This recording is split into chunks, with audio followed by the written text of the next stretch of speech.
అదే రోజు అదే ముహూర్తం అంటే అవి అలాగే జరుగుతాయి. ఏమిటా పిచ్చి, ఏమిటా వెర్రి? ముక్కోటి ఏకాశి నాడు పెడతారా? మన్నాడు వెళ్ళండమ్మా, 3 రోజులు అయ్యాక వెళ్ళండమ్మా. విష్ణుమూర్తి ఏమైనా కోపడతాడా? ఉత్తర ద్వారంలోంచే వెళ్ళాలి, తలుపులు బద్దలైపోవాలి. బాగా మనస్సు నిండా బుర్ర మడ్డి పెట్టేసుకుని మనస్సు నిండా ఆ రోజే చూడాలి, అలాగే వెళ్ళాలి, ఏమైనా సరే వెళ్ళాలంటే ప్రమాదాలే జరుగుతాయి. అంచేత పుణ్య క్షేత్రాలు, తీర్థాలు, పుణ్య తిథులు ఇవేవి ముఖ్యం కాదండి. శరీరాన్ని మించిన క్షేత్రం లేదు, మనస్సును మించిన తీర్థం లేదు. సత్ప్రవర్తన కలిగి ఉంటే నువ్వే ఒక పుణ్యక్షేత్రం, నీకు నువ్వే ఒక పుణ్య తీర్థం.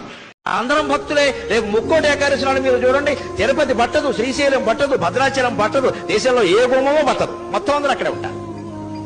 ఆ రోజు మహాపుణ్యం చేసిన పాపాలన్నీ పోతాయి. అంటే అన్ని పాపాలు చేశాడనమాట ఈయన.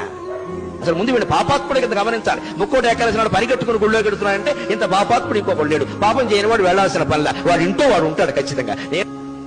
అదే రోజు అదే ముహూర్తం అంటే అలాగే